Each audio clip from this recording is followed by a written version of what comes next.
കർത്താവിൻ്റെ പരിശുദ്ധ നാമത്തിന് നന്ദിയോടുകൂടെ സ്തോത്രം ചെയ്യുന്നു. ഒരു പ്രാവശ്യം കൂടെ ദൈവത്തിൻ്റെ വിലയേറിയ വചനവുമായി നിങ്ങളോടൊപ്പമായിരിക്കാനിടയായതിൽ ഞാൻ കർത്താവിനെ സ്തുതിക്കുകയും മഹത്വപ്പെടുത്തുകയും ചെയ്യുന്നു.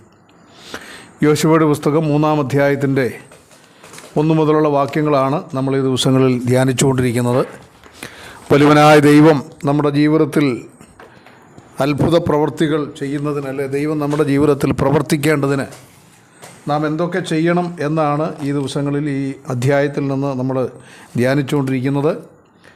യോശുവയുടെ പുസ്തകം 3-ാം അധ്യായത്തിൻ്റെ 1 മുതലുള്ള വാക്യങ്ങൾ ഞാനൊന്നുകൂടെ വായിക്കാം. അനന്തരം യോശുവ അതികാലത്ത് എഴുന്നേറ്റ് അവനും ഇസ്രായേൽ മക്കൾ എല്ലാവരും ശിത്തീമിൽ നിന്ന് പുറപ്പെട്ട് യോർദാൻ അരികെ വന്ന് മറുകര കടക്കും മുമ്പേ അവിടെ താമസിച്ചു. 3 ദിവസം കഴിഞ്ഞിട്ട് പ്രമാണികൾ പാളയത്തിൽ കൂടി നടന്ന് ജനത്തോട് കൽപ്പിച്ചെന്തെന്നാൽ, നിങ്ങളുടെ ദൈവമായ യഹോവയുടെ നിയമപെട്ടകത്തെയും അതിനെ ചുമക്കുന്ന ലേവ്യരായ പുരോഹിതന്മാരെയും നിങ്ങൾ കാണുമ്പോൾ നിങ്ങളുടെ സ്ഥലം വിട്ട് പുറപ്പെട്ട് അതിൻ്റെ പിന്നാലെ ചെല്ലണം. എന്നാൽ നിങ്ങൾക്കും അതിനിടയിൽ 2000 മുഴം അകലമുണ്ടായിരിക്കണം. അതിനോട് അടുക്കരുത്. അങ്ങനെ നിങ്ങൾ പോകേണ്ടുന്ന വഴി അറിയും.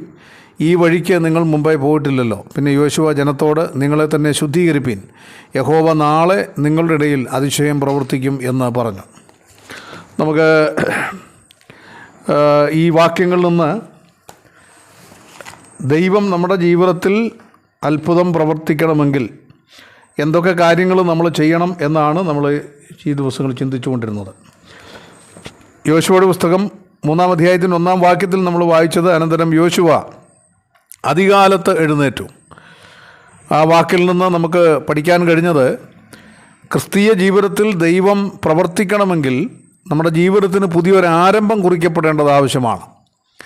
അടിസ്ഥാനപരമായ ഒരു വ്യത്യാസം നമ്മുടെ ജീവിതത്തിൽ, ഒരു പുതുക്കം, ഒരു പുതുജനനം നമ്മുടെ ജീവിതത്തിൽ ഉണ്ടായെങ്കിൽ മാത്രമേ ദൈവം നമ്മുടെ ജീവിതത്തിൽ പ്രവർത്തിക്കുകയുള്ളൂ. രണ്ടാമത്, അവനും ഇസ്രായേൽ മക്കൾ എല്ലാവരും ശിത്തീമിൽ നിന്ന് പുറപ്പെട്ടു. അത് സൂചിപ്പിക്കുന്നത് ദൈവത്താൽ നിയന്ത്രിക്കപ്പെടുന്ന ഒരു ജീവിതം നമുക്കുണ്ടാകണം. ശിത്തീമിനോട് ബന്ധപ്പെട്ട് നമുക്ക് 5 കാര്യങ്ങൾ പഠിക്കുവാനായിട്ട് കഴിഞ്ഞു. മൂന്നാമത് നമ്മൾ ചിന്തിച്ചത്, യോർദാൻ അരികെ വന്ന് മറുകര കടക്കും മുമ്പേ അവിടെ താമസിച്ചു. 3 ദിവസം യോർദാൻ്റെ അടുക്കൽ വന്ന് ഈ ജനം താമസിക്കുകയാണ്. ആ താമസിച്ചതിൻ്റെ പിന്നിലുള്ള ലക്ഷ്യം എന്ന് പറയുന്നത്, യോർദാനെക്കുറിച്ചുള്ളൊരു പഠനം ഞാൻ പറഞ്ഞു. ഗോയിങ് ഡൗൺ, ചാവുകടലിലേക്ക് ഒഴുകുന്ന യോർദാൻ വലിയ ആർത്തുല്ലസിച്ച് വന്നിട്ട് ഒരു പ്രയോജനമില്ലാതെ അവസാനം കുറിക്കുന്നു എന്നുള്ളതാണ് യോർദാൻ്റെ പ്രത്യേകത. അതുപോലെ നമ്മുടെ ജീവിതമാകാൻ പാടില്ല എന്നുള്ളൊരു ചിന്ത ദൈവജനത്തിനുണ്ടാകണം. മാത്രമല്ല, ഈ കുത്തൊഴുകുന്ന യോർദാൻ മനുഷ്യൻ്റെ കഴിവുകൾ കൊണ്ട് ഒരിക്കലും കടക്കാൻ സാധിക്കത്തില്ല. അതുകൊണ്ട് ദൈവത്തിൽ ആശ്രയിച്ച് യോർദാൻ കടക്കണമെന്ന് അവരെ പഠിപ്പിക്കുക എന്നുള്ളതായിരുന്നു 3 ദിവസം അവിടെ താമസിച്ചതിൻ്റെ ലക്ഷ്യം. ഞാൻ അതിലൂടെ പറഞ്ഞ പാഠം, ദൈവത്തിൽ ആശ്രയിച്ച് ക്രിസ്തീയ ജീവിതത്തിൽ ഫലം പുറപ്പെടുവിക്കുന്നവരായി നമ്മൾ തീർന്നെങ്കിൽ മാത്രമേ ദൈവം നമ്മുടെ ജീവിതത്തിൽ പ്രവർത്തിക്കുകയുള്ളൂ. മറ്റൊരു കാര്യം ഞാൻ പറഞ്ഞത്, 2-ാം വാക്യത്തിൽ നമ്മൾ ചിന്തിച്ചത്, അവിടെ വായിക്കുന്ന 3 ദിവസം കഴിഞ്ഞിട്ട് പ്രമാണികൾ പാളയത്തിൽ കൂടി നടന്ന് ജനത്തോട് കൽപ്പിച്ചതെന്തെന്നാൽ, ഇവിടെ ദൈവത്തെയും ദൈവത്താൽ നിയോഗിക്കപ്പെട്ട the leaders of the congregation, ഇസ്രായേലിൻ്റെ ആത്മീക നേതാക്കന്മാർ, അവരെയും അനുസരിക്കണം എന്ന് യഥാർത്ഥത്തിൽ അവർ പഠിക്കുകയാണ്. ദൈവസഭയോട് ബന്ധപ്പെട്ടും നമുക്കത് കാണാനായിട്ട് സാധിക്കും. കർത്താവിനാൽ ആക്കപ്പെടുന്ന ഒരു ആത്മീക നേതൃത്വം നമുക്കുണ്ട്. അവർക്കും കീഴ്പ്പെട്ട് അല്ലെങ്കിൽ അനുസരിച്ച് ജീവിക്കുമ്പോഴാണ് ദൈവം നമ്മുടെ ജീവിതത്തിൽ പ്രവർത്തിക്കുന്നത്. ഇന്ന് നമ്മൾ ചിന്തിക്കാൻ പോകുന്നത് അതിൻ്റെ അടുത്ത വാക്കാണ്, 3-ാം വാക്യം. അവിടെ വായിക്കുന്നത്, നിങ്ങളുടെ ദൈവമായ യഹോവയുടെ നിയമപെട്ടകത്തെയും അതിനെ ചുമക്കുന്ന ലേവ്യരായ പുരോഹിതന്മാരെയും നിങ്ങൾ കാണുമ്പോൾ നിങ്ങളുടെ സ്ഥലം വിട്ട് പുറപ്പെട്ട് അതിൻ്റെ പിന്നാലെ ചെല്ലണം. എന്നാൽ നിങ്ങൾക്കും അതിനിടയിൽ 2000 മുഴം അകലമുണ്ടായിരിക്കണം. അതിനോട് അടുക്കരുത്. അങ്ങനെ നിങ്ങൾ പോകേണ്ടുന്ന വഴി അറിയും. ഈ വഴിക്ക് നിങ്ങൾ മുമ്പേ പോയിട്ടില്ലല്ലോ. പിന്നെ യോശുവ ജനത്തോട്, നിങ്ങളെ തന്നെ ശുദ്ധീകരിപ്പീൻ, യഹോവ നാളെ നിങ്ങളുടെ ഇടയിൽ അതിശയം പ്രവർത്തിക്കും. ഇവിടെ യഹോവയുടെ പെട്ടകത്തെ സംബന്ധിച്ച് 7 പ്രധാനപ്പെട്ട കാര്യങ്ങൾ ഈ വാക്യങ്ങളിലുണ്ട്. 1, അത് യഹോവയുടെ പെട്ടകമാണ്. 2, നിയമപെട്ടകമാണ്. 3, ലേവ്യരായ പുരോഹിതന്മാരാണ് അതിനെ ചുമക്കുന്നത്. 4, ദൈവജനം അതിൻ്റെ പിന്നാലെ ചെല്ലണം. 5, ഈ പെട്ടകത്തിനും ജനങ്ങൾക്കുമിടയിൽ ഒരു അകലമുണ്ടായിരിക്കണം. 6, അങ്ങനെ ചെയ്താൽ, അങ്ങനെ ഈ പെട്ടകത്തെ അനുഗമിച്ച് മുന്നോട്ട് പോയാൽ ദൈവജനത്തിന് പോകേണ്ടുന്ന വഴിയിൽ അവരെ ഈ പെട്ടകം നയിക്കും.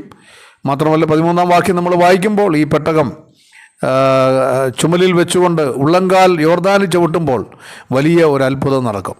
അപ്പോൾ ദൈവത്തിൻ്റെ യഹോവയുടെ പെട്ടകം, നിയമപെട്ടകം, പുരോഹിതന്മാരാൽ ചുമക്കപ്പെടുന്ന പെട്ടകം, അതുപോലെ തന്നെ ദൈവജനം അതിൻ്റെ പിന്നാലെ ചെല്ലണം. അതുപോലെ അത് വിശുദ്ധിയിൽ സൂക്ഷിക്കപ്പെടുന്ന ഒന്നാണ്, നമ്മളെ നിയന്ത്രിക്കുന്ന ഒന്നാണ്, നമ്മളെ നടത്തുന്ന ഒന്നാണ്. അങ്ങനെ ഈ കാര്യങ്ങൾ പഠിക്കുമ്പോൾ യഥാർത്ഥത്തിൽ ഈ പെട്ടകം കൊണ്ട് ഉദ്ദേശിക്കുന്ന പ്രധാനപ്പെട്ട കാര്യമെന്ന് പറയുന്നത് ദൈവ സാന്നിധ്യം അവർക്ക് ബോധ്യപ്പെടുത്തുക എന്നുള്ളതാണ്. അപ്പോൾ ഈ പെട്ടകം യഥാർത്ഥത്തിൽ നൽകുന്ന ഏറ്റവും അടിസ്ഥാനപരമായ കാര്യമെന്ന് പറയുന്നത് ദൈവ സാന്നിധ്യം നമുക്ക് നൽകുക. നമ്മൾ ഈ പെട്ടകത്തെക്കുറിച്ച് പഠിക്കുമ്പോഴാണ് മനസ്സിലാക്കുന്നത്. പുതിയ നിയമത്തിലേക്ക് നമ്മൾ വരുമ്പോൾ ഈ പെട്ടകത്തെക്കുറിച്ച് നമ്മൾ പഠിക്കുമ്പോൾ ദൈവസാന്നിധ്യമാണെന്ന് പറയുമ്പോൾ തന്നെ നമ്മുടെ കർത്താവായ യേശുക്രിസ്തുവിൻ്റെ സാന്നിധ്യം ഈ പെട്ടകം നമ്മളെ ഓർമ്മപ്പെടുത്തുകയാണ്. കുറച്ചുകൂടെ വ്യക്തമായിട്ട് പറഞ്ഞാൽ ഈ പെട്ടകം ക്രിസ്തുവിൻ്റെ നിഴലാണ് എന്ന് നമുക്ക് കാണുവാനായിട്ട് സാധിക്കും.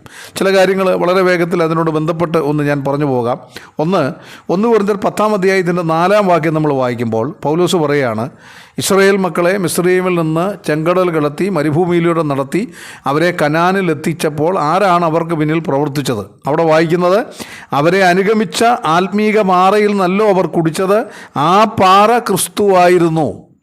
അവരെ അനുഗമിച്ച ആത്മീയ പാറ, ആ പാറയിൽ നല്ലോ അവർ കുടിച്ചത്, ആ പാറ ക്രിസ്തുവായിരുന്നു. അപ്പോൾ ഇസ്രായേലിനെ വാസ്തവത്തിൽ മിസ്രയീമിൽ നിന്ന് വിടുവിച്ച് ചെങ്കടൽ കടത്തി മരുഭൂമിയിലൂടെ നടത്തി കനാനിൽ എത്തിച്ചത് ആരെന്ന് ചോദിച്ചാൽ, ഇസ്രായേലിൽ ഉള്ളവരോട് ചോദിച്ചാൽ അവർ പറയും അത് മോശയാണ്, അഹരോനാണ്, യോശുവയാണ് എന്നൊക്കെ പറയും.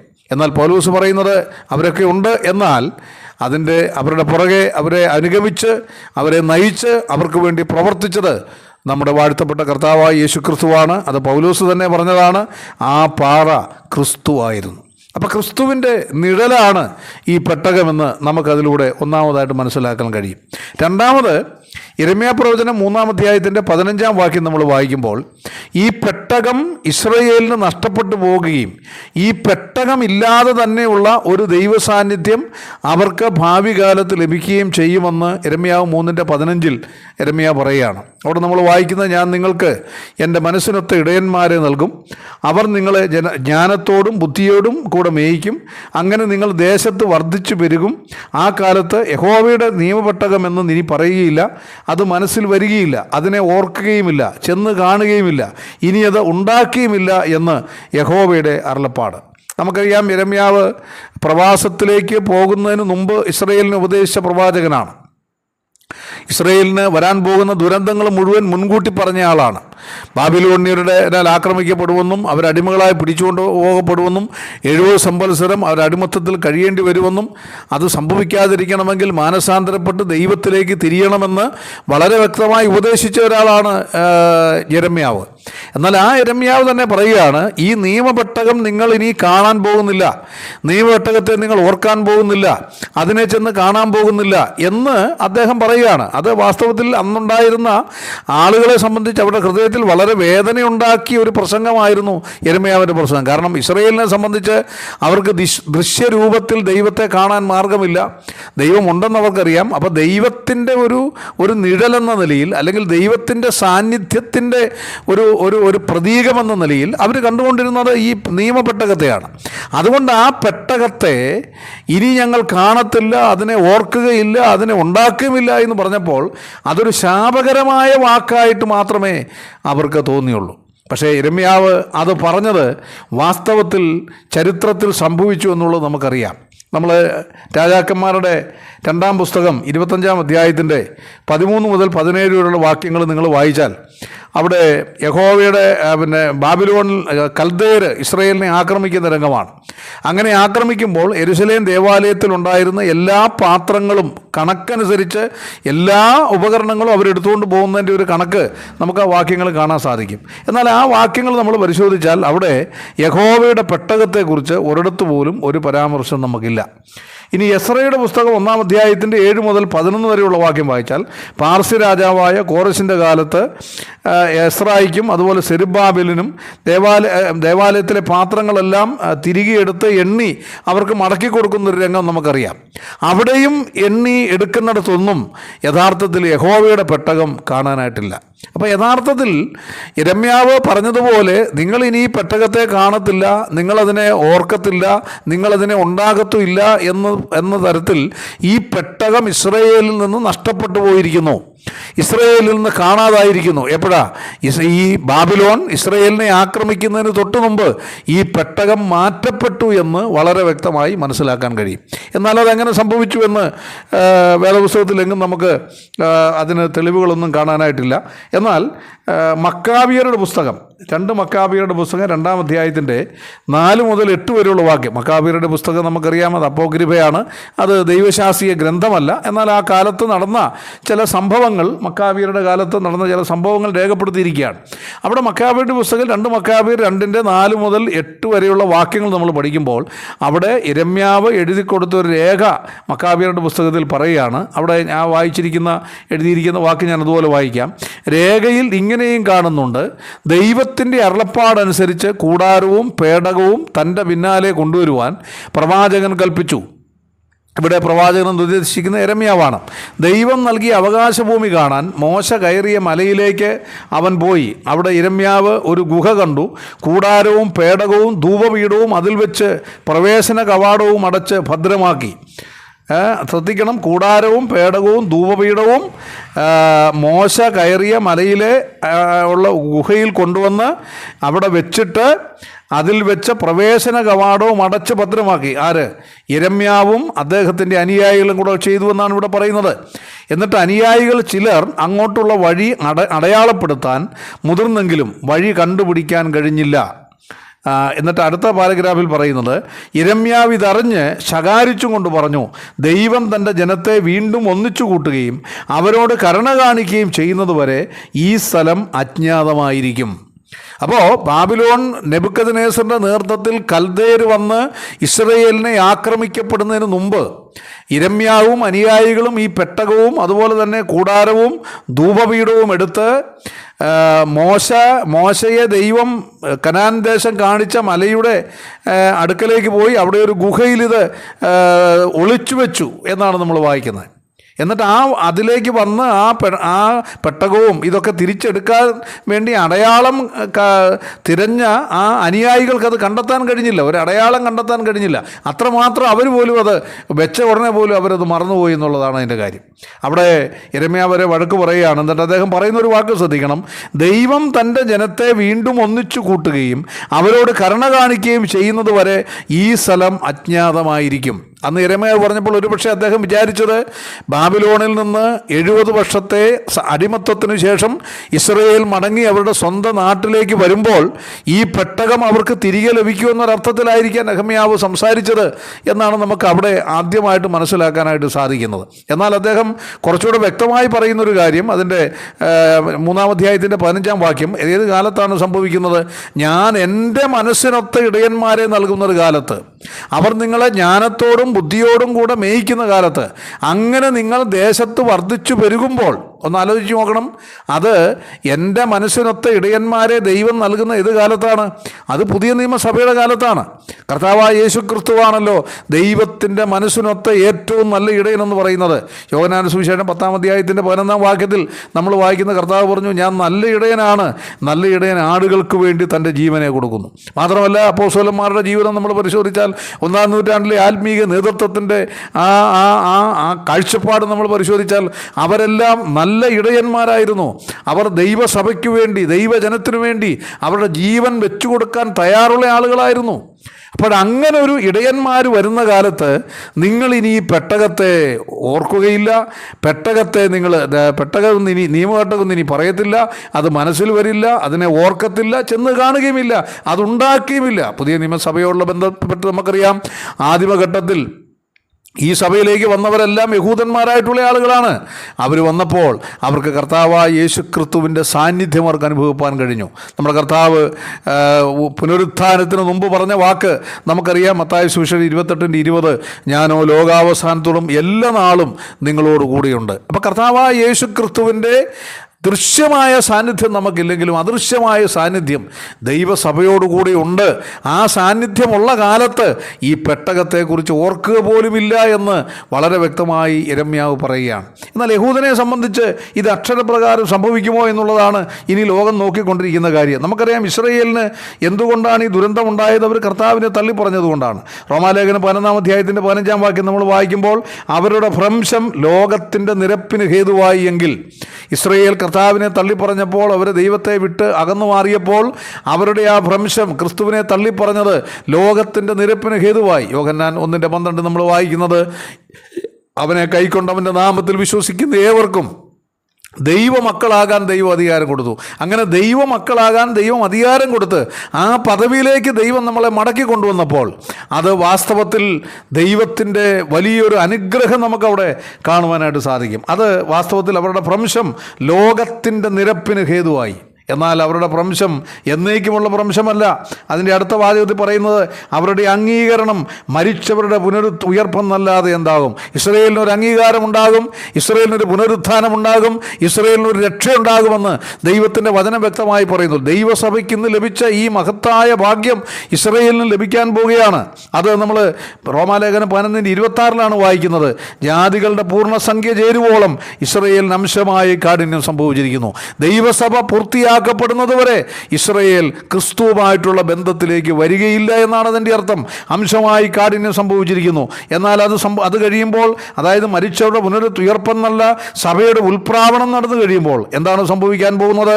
ഇങ്ങനെ ഇസ്രായേൽ മുഴുവനും രക്ഷിക്കപ്പെടും. സഭയെ ഭൂമിയിൽ നിന്ന് കർത്താവ് എടുത്തതിന് ശേഷം പിന്നെ ഇസ്രായേലിൻ്റെ രക്ഷയാണ് ദൈവത്തിന് മുമ്പിലുള്ളത്. എങ്ങനെയാണ് ആ രക്ഷ നടക്കുന്നത്? 7 വർഷം പീഡനകാലത്തിലൂടെ ഈ ജനം കടന്നുപോകും. ആ പീഡനകാലത്തിലൂടെ കടന്നു പോകുമ്പോൾ, മഹാപീഡനത്തിൻ്റെ ആദ്യത്തെ പകുതി കഴിയുമ്പോൾ, നമ്മൾ വെളിപ്പാട് പുസ്തകം 11-ാം അധ്യായത്തിൻ്റെ 19-ാം വാക്യം വായിക്കുമ്പോൾ, അപ്പോൾ സ്വർഗത്തിലെ ദേവാലയം തുറന്നു, അവൻ്റെ നിയമപെട്ടകം അവൻ്റെ ആലയത്തിൽ പ്രത്യക്ഷമായി. കതിരമരം കൊണ്ടുണ്ടാക്കപ്പെട്ട അകവും പുറവും പൊന്നു പൊതിഞ്ഞ മനുഷ്യകരങ്ങളാൽ നിർമ്മിക്കപ്പെട്ട ഈ പെട്ടകം യിരെമ്യാവിനോട് നീ മറച്ചു വെച്ചേക്കാൻ, അല്ലെങ്കിൽ ഒളിച്ചു വെച്ചേക്കാൻ, ഗുഹയിലടച്ച് മുദ്രയിട്ടേക്കാൻ പറഞ്ഞ ആ പെട്ടകം ഭൂമിയിൽ എവിടെ ആണെന്ന് കണ്ടുപിടിക്കാൻ പോലും പറ്റാത്ത സാഹചര്യത്തിൽ, എൻ്റെ പ്രിയപ്പെട്ടവരെ, സ്വർഗം തുറന്ന് ഒരു പെട്ടകം ദൈവം കാണിക്കുകയാണ്. എന്താണ് യിരെമ്യാവിനോട് ദൈവം പറഞ്ഞത്? ദൈവം തൻ്റെ ജനത്തെ വീണ്ടും ഒന്നിച്ചു കൂട്ടുകയും അവരോട് കരുണ കാണിക്കുകയും ചെയ്യുന്നത് വരെ. അത് ഇസ്രായേലിനെ കുറിച്ച് പറഞ്ഞിരിക്കുന്നതാണ്. ജാതികൾക്ക് ഇസ്രായേലിൻ്റെ ഭ്രംശം കൊണ്ട് മോചനമുണ്ടായെങ്കിലും ഇസ്രായേലിനെ കുറിച്ച് പറഞ്ഞിരിക്കുന്ന ഈ പ്രവചനം നിവൃത്തിയിരിക്കപ്പെട്ടേ പറ്റുള്ളൂ.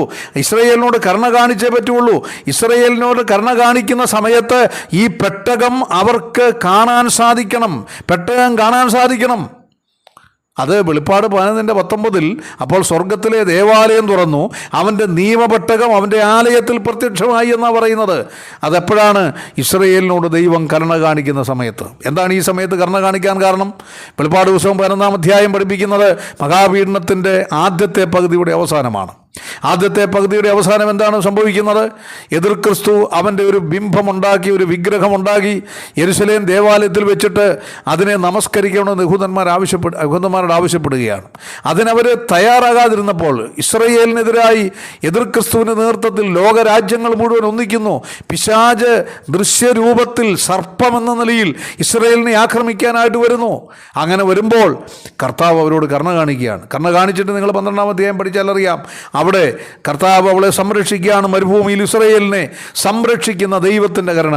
ആ ദൈവത്തിൻ്റെ കരുണയുടെ അടയാളമായി നമ്മൾ വായിക്കുന്നത് ഈ പെട്ടകം സ്വർഗത്തിൽ പ്രത്യക്ഷമായി നമുക്ക് മനസ്സിലാക്കാൻ കഴിയും. എന്നാൽ യഥാർത്ഥമായും ഇസ്രായേലിന് യഥാർത്ഥ മോചനമുണ്ടാകുന്നത് ആ ദൃശ്യരൂപത്തിൽ. ആരെക്കുറിച്ചാണോ ഈ പെട്ടകം പറഞ്ഞിരിക്കുന്നത്, ആ പെട്ടകത്തിൻ്റെ ഉടമസ്ഥനായവൻ, ആ പെട്ടകം ആരെ ചൂണ്ടിക്കാണിക്കുന്നോ ആ വ്യക്തി കർത്താവ് നേരിട്ട് ഇസ്രായേലിലേക്ക് വന്ന് അവരെ രക്ഷിക്കുമെന്നാണ് റോമാലേഖനം 11-ാം അധ്യായത്തിൻ്റെ 26-27 വാക്യം വായിക്കുന്നത്.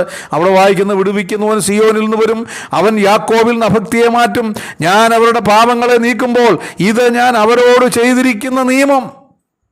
ഞാൻ അവരോട് ചെയ്തിരിക്കുന്ന നിയമം. എൻ്റെ പ്രിയപ്പെട്ടവരെ, അതുകൊണ്ട് ദൈവസഭയോട് മാത്രം കരുണ കാണിക്കുന്നവനാണ് ദൈവം എന്ന് നമ്മളാരും വിചാരിച്ചു പോകരുത്.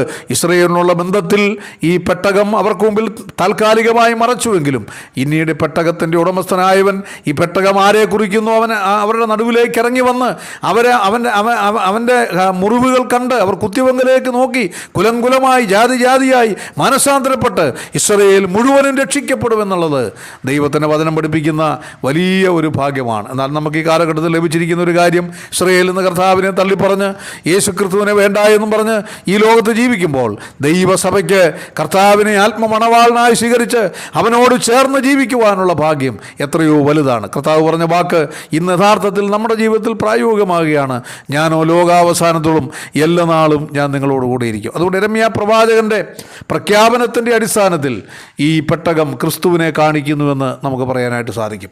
മൂന്നാമത്തെ കാര്യം എന്ന് പറയുന്നത്, ഈ പെട്ടകം ക്രിസ്തുവിൻ്റെ നിഴലാണെന്ന് പറയുന്നതിൻ്റെ മൂന്നാമത്തെ കാര്യം, ഈ പെട്ടകത്തിൻ്റെ പണിയും അതിൻ്റെ ഘടകങ്ങളും നമ്മളൊന്ന് പരിശോധിച്ച് കഴിഞ്ഞാൽ നമുക്ക് ഈ പെട്ടകം ക്രിസ്തുവിനെ കാണിക്കുന്നതാണ് എന്ന് പറയാനായിട്ട് സാധിക്കും. നമുക്കറിയാം 7 പ്രത്യേകതകൾ നമുക്ക് ഈ യഹോവയുടെ പെട്ടകത്തിന് അല്ലെങ്കിൽ ഈ പെട്ടകത്തിനുണ്ട് എന്ന് നമുക്ക് കാണുവാൻ സാധിക്കും.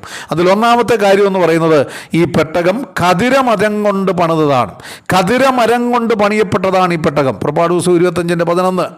എന്താണ് കതിരമരത്തെക്കുറിച്ച് ഞാൻ കഴിഞ്ഞ ക്ലാസ്സിൽ ഓർപ്പിച്ചതാണ്. അത് സ്ട്രോങ് വുഡാണ്, ശക്തമായ കാതലുള്ള മരമാണ്.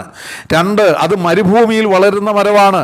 3, ഇൻസെക്റ്റ് ഹിറ്റ് ചെയ്യാത്ത അല്ലെങ്കിൽ മറ്റ് പ്രാണികളൊന്നും ആക്രമിക്കാത്ത ഒരു മരമാണ്. ഇത് യേശുക്രിസ്തുവിൻ്റെ മനുഷ്യത്വത്തെയാണ് കാണിക്കുന്നത് എന്നാണ് പല വേദപണ്ഡിതന്മാരും അഭിപ്രായപ്പെട്ടിരിക്കുന്നത്. എൻ്റെ പ്രിയപ്പെട്ടവരെ, യേശുക്രിസ്തുവിൻ്റെ മനുഷ്യത്വത്തെക്കുറിച്ച് നമ്മൾ പഠിക്കുമ്പോൾ കന്യകാമറിയത്തിൻ്റെ ഉദരത്തിലൂടെ ദൈവം രൂപപ്പെടുത്തിയെടുത്ത അല്ലെങ്കിൽ ദൈവം ജഡാവതാരം ചെയ്യുമ്പോൾ ആ ശരീരം, ആ 33 വർഷക്കാലം ഈ ലോകത്ത് ജീവിച്ച ശരീരം, അതൊരു സ്ട്രോങ് ശരീരമായിരുന്നു. നമ്മൾ 2 കൊരിന്ത്യർ 11 വായിക്കുന്ന ക്രിസ്തു എന്ന ഏക പുരുഷൻ, പരാജയം അനുഭവിക്കാത്ത പുരുഷൻ. കാരണം കർത്താവായ യേശുക്രിസ്തുവിൻ്റെ ആ മഹത്വം നമ്മൾക്കത് വ്യക്തമായിട്ട് മനസ്സിലാക്കാൻ സാധിക്കും. ഒന്നാം മനുഷ്യൻ പരാജയപ്പെട്ട ഭൂമിയിൽ ഒടുക്കത്തെ ആദാമായി നമ്മുടെ കർത്താവായ യേശുക്രിസ്തു പൂർണ്ണ മനുഷ്യനായി, പരിപൂർണ മനുഷ്യനായി ഈ ലോകത്ത് ജീവിക്കുമ്പോൾ അവനൊരു സ്ട്രോങ് വുഡ് എന്ന പോലെ ശക്തനായ ഒരു മനുഷ്യനായിരുന്നു. രണ്ടാമത്, അവൻ മരുഭൂമിയുടെ അനുഭവത്തിലൂടെ കടന്നുപോയതാണ്. ലേഖനകാരൻ പറയുന്ന പോലെ പാപമൊഴികെ നമുക്ക് സകലത്തിലും പരീക്ഷിക്കപ്പെട്ടവനാണ്. മൂന്നാമത്, ഈ ലോകത്തിൻ്റെ ഒരു പാപവും അവനെ യേശുയില്ല. നമുക്ക് ലോകത്തിൽ ആരുടെയും മുമ്പിൽ ധൈര്യമായി യേശുക്രിസ്തുവിനെക്കുറിച്ച് പറയാൻ പറ്റുന്ന കാര്യം, അവൻ പാപം ചെയ്തിട്ടില്ല, അവൻ്റെ വായിൽ വഞ്ചനയൊന്നുമില്ലായിരുന്നു എന്നുള്ളതാണ്. അത് എത്രയോ ശ്രേഷ്ഠമായിരിക്കുന്ന ഒരു കാര്യമാണ്. അത് കർത്താവായ യേശുക്രിസ്തുവിൻ്റെ മനുഷ്യത്വത്തിൻ്റെ പരിപൂർണത നമുക്ക് ഈ കതിരമരത്തിൻ്റെ പ്രത്യേകത കൊണ്ട് മനസ്സിലാക്കാൻ കഴിയും. രണ്ടാമത് നമ്മൾ കാണുന്നത്, ഈ കതിരമരം കൊണ്ട് ഈ പെട്ടകം പണിതെങ്കിലും അത് അകത്തും പുറത്തും തങ്കം കൊണ്ട് പൊതിയുന്നു എന്ന് കാണാൻ സാധിക്കും. അത് യേശുക്രിസ്തുവിൻ്റെ ദൈവത്വത്തെക്കുറിച്ച് പഠിക്കാനായിട്ട് സാധിക്കും. യേശുക്രിസ്തു പൂർണ്ണ മനുഷ്യനാണ്, അപ്പോൾ തന്നെ അദ്ദേഹം പൂർണ്ണ ദൈവമാണ്. എബ്രായ ലേഖനം 1-ാം അധ്യായത്തിൽ നമ്മൾ ക്രിസ്തുവിനെ കുറിച്ച് വായിക്കുന്നത്, അവനവൻ്റെ തേജസ്സിൻ്റെ പ്രഭയും തത്വത്തിൻ്റെ മുദ്രയുമാണ്. പിതാവായ ദൈവം ആരായിരിക്കുന്നോ അതേപോലെ തന്നെ, അതേ ക്വാളിറ്റിയിൽ, അതേ നിലവാരത്തിൽ, അതേ ശക്തിയിൽ, അതേ തേജസ്സിലുള്ള ആളാണ് കർത്താവായ യേശുക്രിസ്തു. ഒരിക്കൽ പോലും പിതാവായ ദൈവത്തിൽ നിന്ന് ഒട്ടും ദൈവത്വത്തിൽ കർത്താവിന് യാതൊരു കുറവുമില്ല എന്നുള്ളത് നമുക്ക് വചനം പഠിച്ചാൽ വ്യക്തമായി മനസ്സിലാക്കാൻ പറ്റുന്ന കാര്യമാണ്. ഫിലിപ്പിയ ലേഖനം നമ്മൾ വായിക്കുമ്പോൾ അവൻ ദൈവരൂപത്തിലിരിക്കുക എന്നാണ് വായിക്കുന്നത്, being in the form of God. 2 തിമോത്തിയോസ് 6:15 വാക്യം നമ്മൾ വായിക്കുമ്പോൾ പിതാവായ ദൈവത്തെക്കുറിച്ച് പറയുന്ന മനോഹരമായൊരു പ്രസ്താവനയുണ്ട്. എന്താണ് ആ പ്രസ്താവന?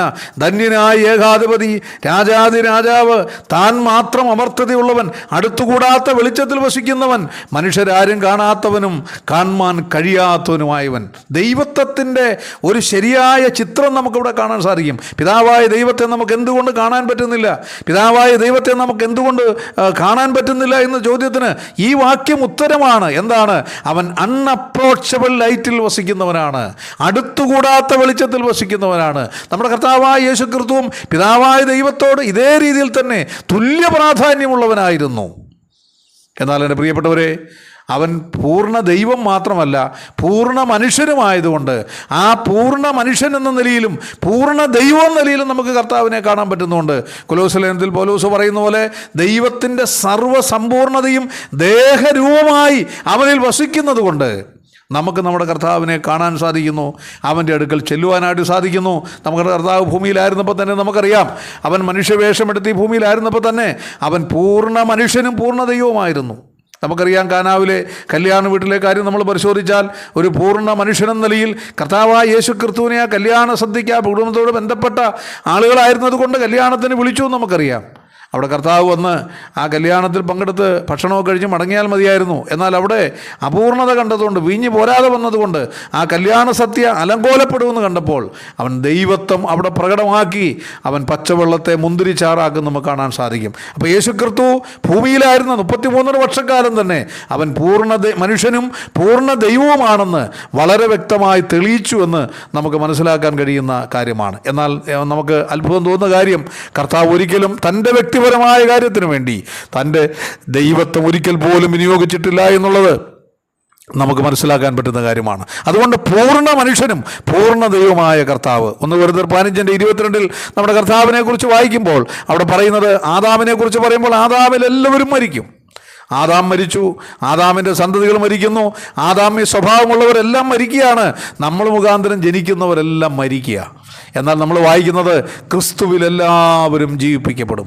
കർത്താവായ യേശു ക്രിസ്തുവിൽ എല്ലാവരും ജീവിപ്പിക്കപ്പെടുമെന്നുള്ള ആ പ്രത്യാശയാണ് ഈ ക്രിസ്തു നമുക്ക് നൽകുന്നത്. യേശു ക്രിസ്തു മനുഷ്യ അവതാരം എടുത്തതുകൊണ്ട്, മനുഷ്യവേഷം എടുത്തതുകൊണ്ട്, അവൻ മനുഷ്യനായി വേഷത്തിൽ മനുഷ്യനായി വിളങ്ങിയതുകൊണ്ട്, പൂർണ്ണ ദൈവമായിരുന്നവൻ പൂർണ്ണ മനുഷ്യനായി മാറിയതുകൊണ്ട്, എൻ്റെ പ്രിയപ്പെട്ടവരെ, ധന്യനായ ഏകാധിപതിയും രാജാതിരാജാവും താൻ മാത്രം അമർത്യതയുള്ളവരും അടുത്തുകൂടാത്ത വെളിച്ചത്തിൽ വസിക്കുന്നവനുമായ ആ ദൈവത്വത്തെ മനുഷ്യർക്ക് കാണാൻ പറ്റാതിരിക്കുമ്പോൾ യേശു ക്രിസ്തുവിലൂടെ അവൻ പൂർണ്ണ മനുഷ്യനായതുകൊണ്ട് നമുക്ക് ദൈവത്തെ കാണാൻ സാധിക്കുന്നു എന്നുള്ളത് എത്രയോ ഭാഗ്യകരമായ കാര്യമാണ്. അതുകൊണ്ടാണ് വെളിപ്പാട് പുസ്തകത്തിൽ വായിക്കുന്നത്, അവൻ്റെ ദാസന്മാർ അവൻ്റെ മുഖം കാണും, അവനവനെ ആരാധിക്കും. ഇനി എബ്രായ ലേഖനം 4:14 വാക്യം നമ്മൾ വായിക്കുമ്പോൾ, യേശുക്ക് പൂർണ്ണ മനുഷ്യനും പൂർണ്ണ ദൈവമായതുകൊണ്ട് നമുക്കുള്ള ഏറ്റവും വലിയൊരു അനുഗ്രഹം ഇവിടെ പറഞ്ഞിട്ടുണ്ട്.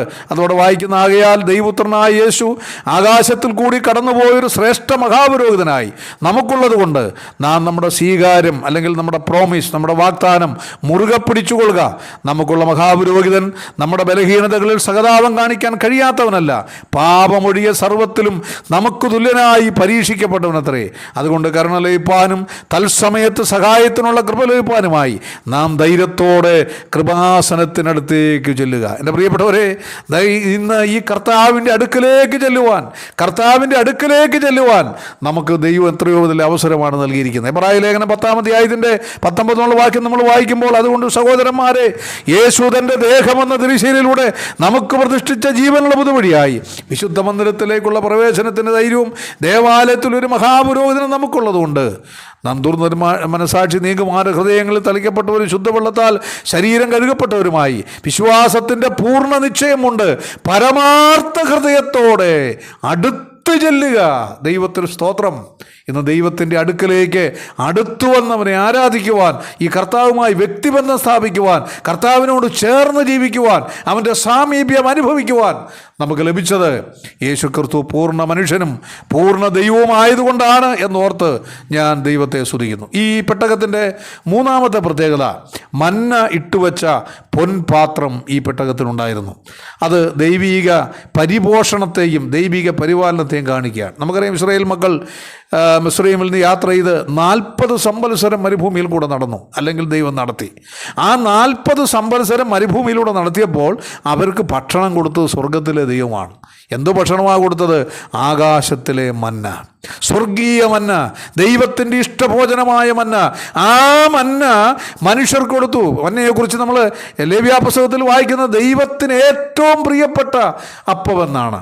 എൻ്റെ പ്രിയപ്പെട്ടവരെ, അത് ദൈവം തൻ്റെ ജനത്തിന് പകർന്നു കൊടുത്തു. കർത്താവ് പറഞ്ഞു, ആ സ്വർഗീയമന്ന് ഞാൻ തന്നെയാണ്. കർത്താവ് പറഞ്ഞു, ഞാനാണ് ജീവൻ്റെ അപ്പം. എൻ്റെ പ്രിയപ്പെട്ടവരെ, നമുക്ക് പകർന്നു തന്ന ജീവൻ്റെ അപ്പമായ കർത്താവായ യേശു ക്രിസ്തുവിനാണ് നമുക്ക് ദൈവത്തെ സ്തുതിക്കാം. മാത്രമല്ല, ഈ മന്ന അക്ഷരികമായും 40 വർഷം ഇസ്രായേൽ മക്കളെ മരുഭൂമിയിൽ നടത്തിയതിൻ്റെ ഓർമ്മയാണ് യഥാർത്ഥത്തിൽ അവിടെ കാണാൻ സാധിക്കുന്നത്. ദൈവസഭയോട് ബന്ധപ്പെട്ട് നമുക്ക് ഓർക്കാൻ കഴിയുന്ന കാര്യം, കർത്താവിൻ്റെ സഭ ഇന്ന് ഭൂമിയിൽ ആരംഭിച്ചിട്ട് ചിലർ പറയുന്ന പോലെ 728 സഭ ആരംഭിച്ചെങ്കിൽ 2028 ആകുമ്പോൾ 2000 വർഷം തികയാൻ പോവുകയാണ്.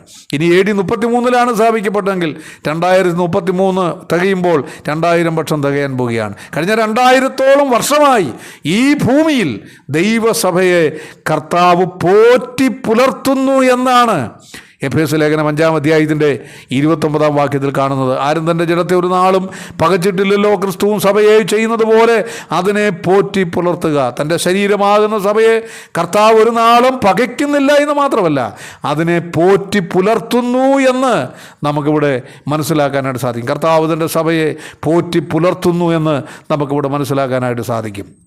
അതത്രയോ ഭാഗ്യകരമായ അനുഭവമാണ്. ഈ ഭൂമിയിൽ നമ്മൾ ജീവിക്കുമ്പോൾ പ്രിയപ്പെട്ടവരെ, നമ്മൾ പലപ്പോഴും നമ്മുടെ ജീവിത കാര്യങ്ങളെക്കുറിച്ചൊക്കെ ചിന്തിക്കുന്നത് നമുക്ക് ലഭിച്ച അനുഗ്രഹങ്ങൾ, നന്മകൾ എല്ലാം നമ്മുടെ കഴിവുകൊണ്ട് നമ്മൾ ഉണ്ടാക്കിയെടുത്തതാണ്, നമ്മുടെ ബുദ്ധി കൊണ്ട് നമ്മൾ ഉണ്ടാക്കിയെടുത്തതാണ്, നമ്മുടെ കാര്യപ്രാപ്തി കൊണ്ട് നമ്മൾ ഉണ്ടാക്കിയെടുത്തതാണ് എന്നൊക്കെയാണ് പലപ്പോഴും നമ്മൾ ചിന്തിച്ചു പോകുന്നത്. എന്നാൽ ഒരു കാര്യം ഞാൻ ഒരു വാക്യത്തിൽ മാത്രം ഒന്ന് പറയട്ടെ.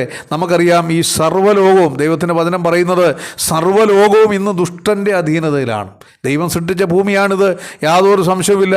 ഈ ഭൂമിയുടെ ഉടമസ്ഥാവകാശം കർത്താവിൻ്റെയിലാണ്. അവനതിനെ വീണ്ടെടുക്കാൻ വേണ്ടിയാണ് ക്രൂശിൽ മരിച്ചത്. അത് കർത്താവ് മടങ്ങി വരുമ്പോൾ കരയിലും കടലിലും അവൻ്റെ കാൽ വെച്ചുകൊണ്ട് അധികാരപത്രം പിതാവിൻ്റെ കയ്യിൽ നിന്ന് വാങ്ങി ഈ ഭൂമി അവൻ്റെ കയ്യിലേക്ക് അവൻ വീണ്ടെടുക്കാൻ പോവുകയാണ്. എന്നാൽ അതുവരെ സർവ്വലോകവും ദുഷ്ടൻ്റെ അധീനതയിൽ കിടക്കുകയാണ്. ഇവിടുത്തെ സകല കാര്യങ്ങളും പിശാചാണ് നിയന്ത്രിക്കുന്നത്. പിശാചിനെ നിയന്ത്രിക്കാൻ പറ്റുമെന്ന് നമുക്ക് മനസ്സിലാക്കാനായിട്ട് സാധിക്കും.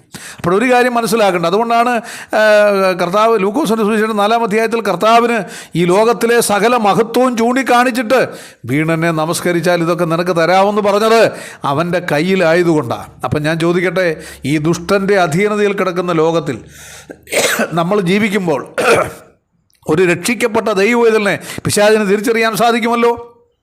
യേശുവിനെ കർത്താവെന്ന് വായ്കൊണ്ട് ഏറ്റുപറഞ്ഞ് യേശുവിൻ്റെ കർത്തൃത്വം പരസ്യമായി ഏറ്റെടുക്കുമ്പോഴല്ലേ ഒരാൾ രക്ഷിക്കപ്പെടുന്നത്, ദൈവവേദലാകുന്നത്. ആ വ്യക്തി പരസ്യമായി സ്നാനപ്പെടുമ്പോഴല്ലേ യേശു ക്രിസ്തുവിൻ്റെ ശിഷ്യത്വത്തിലേക്ക് വരുന്നത്. അങ്ങനെ ഒരു വ്യക്തി ലോകത്തിൽ പരസ്യമായി കർത്താവിനെ ഏറ്റുപറയുമ്പോൾ അവനെ പിശാച് തിരിച്ചറിയും. അവൻ ദൈവവേദലാന്നുള്ള കാര്യം അവൻ അംഗീകരിക്കും. മാത്രമല്ല, അവൻ്റെ ഭവനത്തിന് ചുറ്റും ദൂതന്മാരുടെ കാവല് പിശാച് കണ്ടുകൊണ്ടിരിക്കുന്നതല്ലേ. അങ്ങനെയുള്ള ഒരു ദൈവ പൈതലിന് ഈ ലോകത്തിൽ എന്തെങ്കിലും ഒരു നന്മയുണ്ടാകാൻ പിശാച് അനുവദിക്കുമെന്ന് എനിക്കൊരു കാരണവശാലും വിശ്വസിക്കാൻ സാധ്യമല്ല. യോബിൻ്റെ ജീവിതം നമ്മൾ പരിശോധിച്ചാൽ, എന്തിനാണ് അവൻ്റെ വീടിന് ചുറ്റും മൂടാടി അവൻ സഞ്ചരിച്ചത്?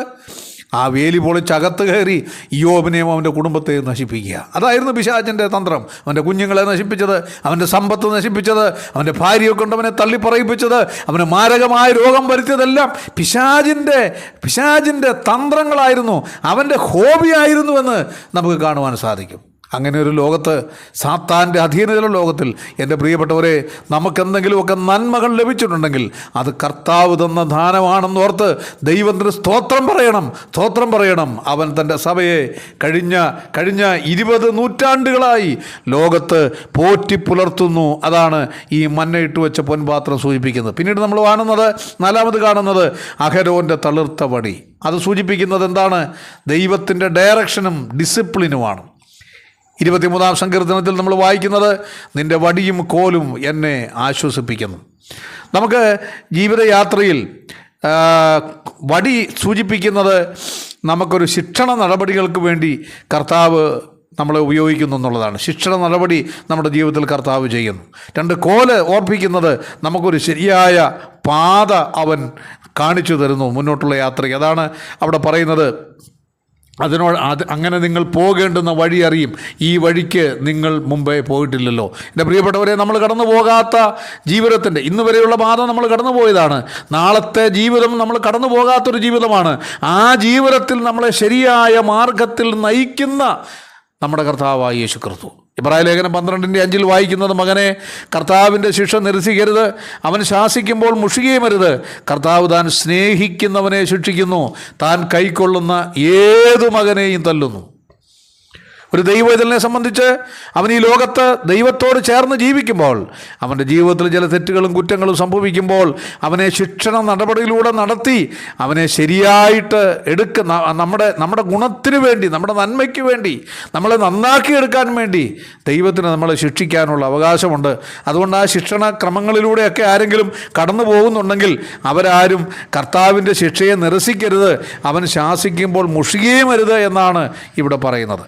എന്നാൽ 12-ാം അധ്യായത്തിൻ്റെ 8-ാം വാക്യം പേടിപ്പിക്കുന്ന ഒരു വാക്യമാണ്. അവിടെ വായിക്കുന്നത്, ബാലശിക്ഷ കൂടാതിരിക്കുന്നുവെങ്കിൽ നിങ്ങൾ മക്കളല്ല, കൗലേടയന്മാരത്രേ. എൻ്റെ പ്രിയപ്പെട്ടവരെ, ദൈവത്തിന് വിരുദ്ധമായൊരു ജീവിതശൈലി നമ്മുടെ ജീവിതത്തിൽ ആവിഷ്കരിച്ചിട്ട് ഒന്നും നമുക്ക് സംഭവിക്കുന്നില്ലെങ്കിൽ അതിൻ്റെ അർത്ഥം ദൈവം നമ്മളെ സ്നേഹിക്കുന്നില്ല, ദൈവം നമ്മളെ ശിക്ഷിക്കുന്നില്ല എന്നാണ്.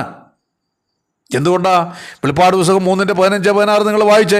അവിടെ ലവോദിക്ക സഭയോട് കർത്താവ് ഒരു പ്രത്യേക കാര്യം പറയുക. ലവോദിക്ക സഭയുടെ കാലത്താണല്ലോ നമ്മൾ ജീവിക്കുന്നത് പ്രവചനപരമായി.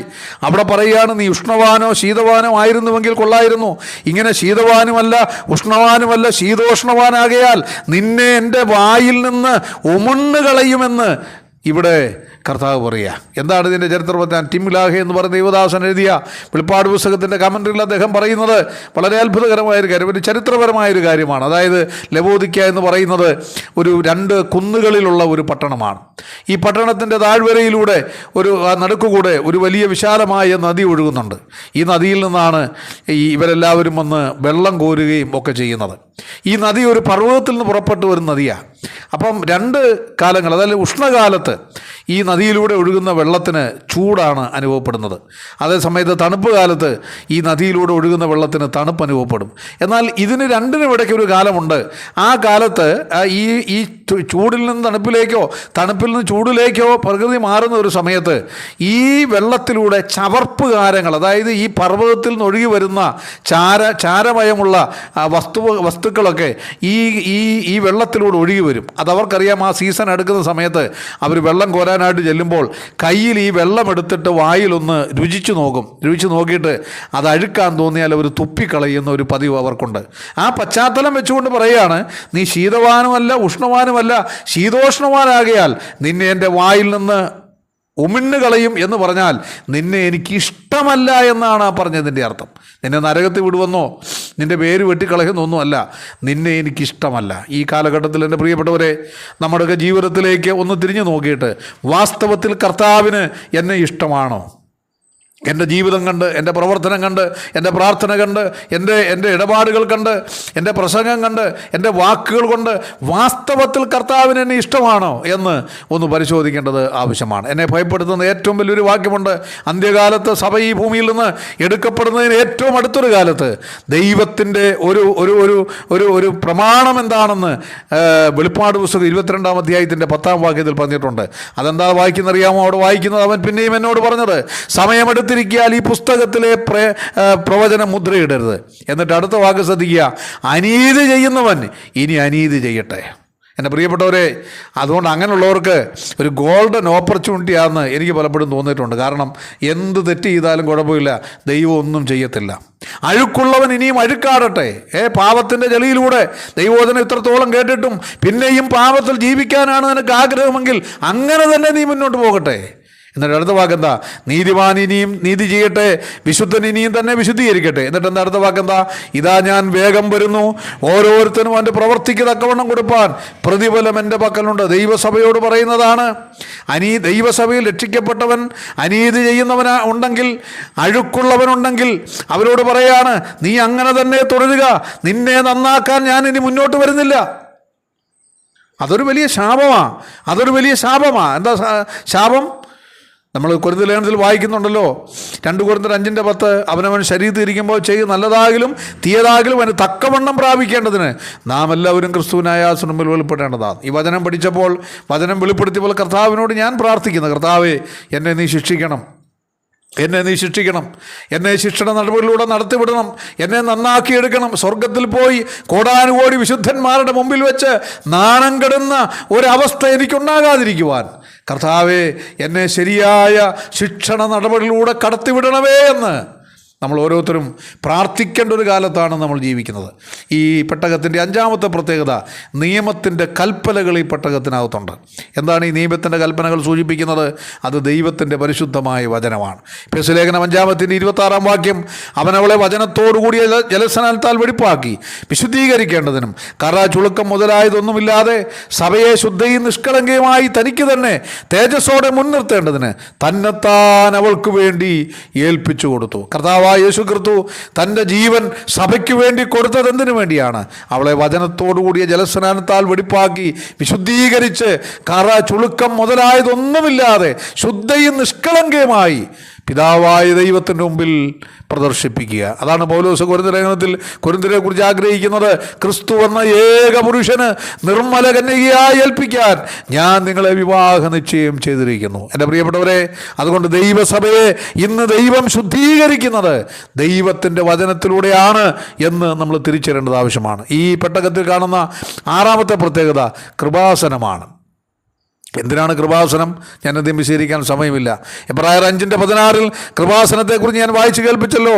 അതുകൊണ്ട് കരുണ ലഭിപ്പാനും തത്സമയത്ത് സഹായത്തിനുള്ള കൃപ ലഭിപ്പാനും നാം ധൈര്യത്തോടെ കൃപാസനത്തിൻ്റെ അടുക്കിലേക്ക് ചെല്ലുക. എൻ്റെ പ്രിയപ്പെട്ടവർ, എന്തിനാണ് കൃപാസനം? 1, കരുണ ലഭിക്കാൻ. 2, കൃപ ലഭിക്കാൻ. ഈ ജീവിതത്തിൽ ലോകത്തിൽ നമ്മൾ ജീവിക്കുമ്പോൾ, ജീവിതത്തിൽ പ്രയാസങ്ങളിലൂടെ കടന്നു പോകുമ്പോൾ, ജീവിതത്തിൽ പാപത്തിൻ്റെ വഴികളിലൂടെ നമ്മൾ യാത്ര ചെയ്യേണ്ട സാഹചര്യങ്ങളൊക്കെ ഉണ്ടായി എന്ന് വരാം. ചിലപ്പോൾ അഴുക്കിൻ്റെ വഴികളിലൂടെ നമ്മൾ പോയി എന്ന് വരാം. എന്നാൽ അങ്ങനെയൊക്കെ സംഭവിക്കുമ്പോൾ പരാജയപ്പെട്ടു പോയി, ഇതോടെ എൻ്റെ ജീവിതം അവസാനിച്ചു, ഇനി എനിക്ക് പ്രാർത്ഥിക്കാൻ പറ്റുന്നില്ല, എനിക്ക് ആരാധിക്കാൻ പറ്റുന്നില്ല, എൻ്റെ രക്ഷ നഷ്ടപ്പെട്ടു പോയി, ഞാനെല്ലാം കൊണ്ട് അവസാനിച്ചു എന്നൊക്കെ പിശാച് നിന്നെ ഉപദേശിക്കുമ്പോൾ ദൈവം പറയുന്നത്, നീ ഒരിക്കലും നഷ്ടപ്പെട്ടു പോയിട്ടില്ല, നിനക്ക് ഈ കൃപാസനത്തിലേക്ക് വരാം, ധൈര്യത്തോടെ ഈ കൃപാസനത്തിലേക്ക് വരാം, അവിടെ നിനക്ക് കരുണ ലഭിക്കും. എന്താണ് കരുണ എന്ന വാക്കിൻ്റെ അർത്ഥം? നമുക്ക് എന്താണോ തരേണ്ടത് അത് തരാതിരിക്കുന്നതിനാണ് കരുണ എന്ന് പറയുന്നത്.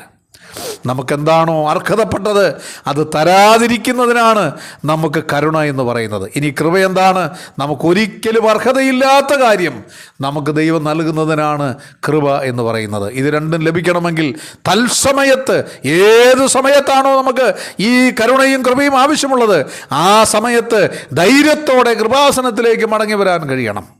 മുടിയനായ പുത്രൻ അവൻ അപ്പൻ്റെ ഭവനത്തിലേക്ക് തിരിച്ചു പോകാൻ ആഗ്രഹിച്ചത് അവന് സുബോധം വന്നപ്പോഴാണ്. ഈ ദിവസങ്ങളിൽ എൻ്റെ പ്രിയപ്പെട്ടവരെ, നമുക്കൊക്കെ ഒന്ന് സുബോധം വന്ന്, ഒരു മാനസാന്തരം വന്ന്, ദൈവസന്നിധിയിലേക്ക് മടങ്ങി വന്ന് ഒന്ന് ശുദ്ധീകരിക്കപ്പെടുവാൻ ഏറ്റവും നല്ല അവസരമാണ് ഈ നാളുകളെന്ന് തിരിച്ചറിയുവാൻ നമുക്കിടയാകട്ടെ. ഈ പെട്ടകത്തെ നമ്മൾ കാണുന്ന 7-ാമത്തെ കാര്യമെന്ന് പറയുന്നത് കൃപാസനത്തെ മൂടുന്ന തേജസ്സിൻ്റെ കെരൂബുകൾ. 2 കാര്യങ്ങളാണ് പറയുന്നത്. ദ ഹോളിനെസ് ഓഫ് ഗോഡ്, ദൈവത്തിൻ്റെ വിശുദ്ധിയുടെ പാരമ്യത്തെ ഇത് കാണിപ്പിക്കുന്നു. മറ്റൊന്ന് ദൈവദൂതന്മാരാൽ നമുക്ക് ലഭിക്കുന്ന സംരക്ഷണത്തെ സൂചിപ്പിക്കുന്നു. അതുകൊണ്ട് എൻ്റെ പ്രിയപ്പെട്ടവരെ, ഈ പെട്ടകം ദൈവ സാന്നിധ്യത്തിൻ്റെ നിഴലാണ്. ഈ ദൈവ സാന്നിധ്യത്തിൻ്റെ നിഴലാണ് ഇവിടെ വായിക്കുന്നത്. നിങ്ങളുടെ ദൈവമായ യഹോവയുടെ നിയമപെട്ടകത്തെയും അതിനെ ചുമക്കുന്ന ലേവ്യരായ പുരോഹിതന്മാരെയും നിങ്ങൾ കാണുമ്പോൾ നിങ്ങളുടെ സ്ഥലം വിട്ട് പുറപ്പെട്ട് അതിൻ്റെ പിന്നാലെ ചെല്ലണം. എന്നാൽ നിങ്ങൾക്കും അതിനുമിടയിൽ 2000 മുഴം അകലമുണ്ടായിരിക്കണം. നമ്മുടെ കർത്താവ് നമ്മളോട് പറഞ്ഞത് കർത്താവിനെ അനുഗമിക്കാനാണ്. നിങ്ങളെന്നെ അനുഗമിക്കണം, ഫോളോ മീ. പത്രോസ് പറഞ്ഞു, അവൻ നമുക്ക് പിന്തുടരുവാൻ ഒരു മാതൃക വെച്ചു പോയി. നമ്മുടെ കർത്താവിനെ നമ്മൾ അനുഗമിക്കുകയാണ്. നമ്മളാരും കർത്താവ് നമ്മുടെ പുറകെ വരികയല്ല. ഇസ്രായേലിനെ സംബന്ധിച്ചിടത്തോളം പെട്ടകമാണ് അവർക്ക് മുമ്പിലുണ്ടായിരുന്നത്, കർത്താവ് അവർക്ക് പുറകിലായിരുന്നു. ആ ദൈവ സാന്നിധ്യം അവർക്ക് നേരിട്ട് കാണാൻ പറ്റിയില്ല. എന്നാൽ നമ്മുടെ മുമ്പിൽ പെട്ടകമില്ല. നമ്മുടെ മുമ്പിൽ പെട്ടകത്തിൻ്റെ സ്ഥാനത്ത് ആരെയാണോ ഈ പെട്ടകം സൂചിപ്പിച്ചത്, ആ വ്യക്തി, നമ്മുടെ കർത്താവ് നമ്മുടെ മുമ്പിലുണ്ട്. അതാണ് എബ്രായ ലേഖനത്തിൽ വായിക്കുന്നത്, വിശ്വാസത്തിൻ്റെ നായകനും പൂർത്തി വരുത്തുന്നതിനുമായ യേശു, ദ ലീഡർ ഓഫ് ഫെയ്ത്ത്. നമ്മളെ നയിക്കുന്നത് നമ്മുടെ കർത്താവ്, നമ്മളെ വിജയത്തിലേക്ക് എത്തിക്കുന്ന നമ്മുടെ കർത്താവ്, നമ്മളെ സ്വർഗത്തിൽ കൊണ്ടുപോകുന്ന നമ്മുടെ കർത്താവ്, നമ്മളെ ജയാളിയാക്കുന്ന നമ്മുടെ കർത്താവ്. ആ കർത്താവിനെ സ്നേഹിച്ചുകൊണ്ട് അനുഗ്രഹിക്കപ്പെട്ട ഒരു ജീവിതം നയിക്കുവാൻ ഈ വചന പഠനം ഇടയാകട്ടെ എന്ന് ഞാൻ വാസ്തവമായും ആഗ്രഹിക്കുന്നു. ഈ ദൈവത്തിൻ്റെ വചനം നമ്മുടെ ജീവിതത്തിൽ വലിയ വ്യത്യാസവും രൂപാന്തരം ഉണ്ടാക്കാൻ ഇടയാകട്ടെ. ഇന്ന് രാത്രി ദൈവവചനം കേട്ട എല്ലാവർക്കായിട്ടും ഞാൻ ദൈവത്തെ സ്തുതിക്കുന്നു. കർത്താവിൻ്റെ പരിശുദ്ധമായ നാമം വാഴ്ത്തപ്പെടുമാറാകട്ടെ.